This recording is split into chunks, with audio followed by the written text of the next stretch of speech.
ভেরিফিকেশনের পক্ষ থেকে কানাইলাল কলেজের বাইরে আজকে স্টুডেন্ট ভেরিফিকেশন ছিল, তার জন্য হেল্প ডেস্ক করেছিলাম থানায়।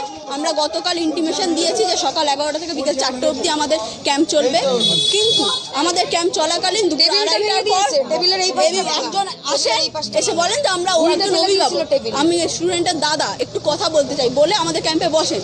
তারপর উনি বলতে থাকেন যে আমি এবিভিপি এই করি, আমি এইবিপির এই জায়গায় রয়েছি বলে তারপর উনি বোঝাতে চান যেন আমরা ক্যাম্পটা না করি। কিন্তু সাধারণ ছাত্রছাত্রীদের সহায়তার জন্য ক্যাম্প, স্টুডেন্টরা অর্ধেক সময় বুঝতে পারে না ভেরিফিকেশন প্রসেসে কি লাগবে, সেই সহায়তা ক্যাম্প তারা বলছে যেন আমরা বন্ধ করে দিই, কিন্তু আমরা বলেছি আমরা ক্যাম্প বন্ধ করব না।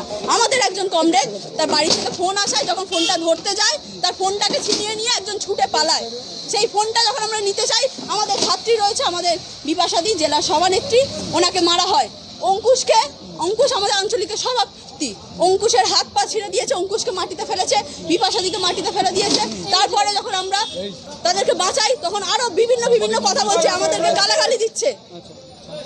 আমরা বলেছি আমরা এই ক্যাম্প আমাদের তারা পুরোপুরি ভেঙে দিয়েছে, ছাত্রীদের ওপর খারাপ আচরণ করেছে, ছাত্রীদের গায়ে হাত তুলেছে, ধাক্কা দিয়েছে। আমরা আমাদের ক্যাম্প আবার সাজিয়েছি, আজকে 4টে বাজে আমরা আমাদের ক্যাম্প আবার কালকে নির্ধারিত সময় এখানে শুরু করব। আমার নাম রেশমি খাতুন।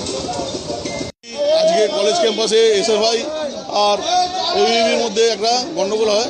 এসএফআই রাস্তার মধ্যে বসে ওদের যে কাজগুলো মানে আমাদের অনলাইনে সব কিছু ব্যাপারগুলো ওনারা এখানে অনলাইনে জায়গায় সমস্ত ছাত্রদের ধরে মানে তাদের নাম ঠিকানা ফোন নাম্বার চাইছে।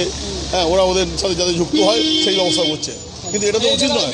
সবই যখন অনলাইনে ব্যাপার আছে তখন সেখানে কেন এসব করা, কী দরকার আছে? এখানে রাস্তার উপর ক্যাম্পটা যাতে বড়োকে বলি ক্যাম্পটা যাতে সরিয়ে দেয় ইমিডিয়েট, সেটাই আমি চেষ্টা করছি। উইদাউট পাড়াতে কোনোদিন আজ পর্যন্ত ঝামেলা হয় না, আজকে এই ঝামেলাটা বেকার ঝামেলা একটা, এখানে ক্যাম্প সরিয়ে দিক দিয়ে সবাই শান্তিতে থাকুক।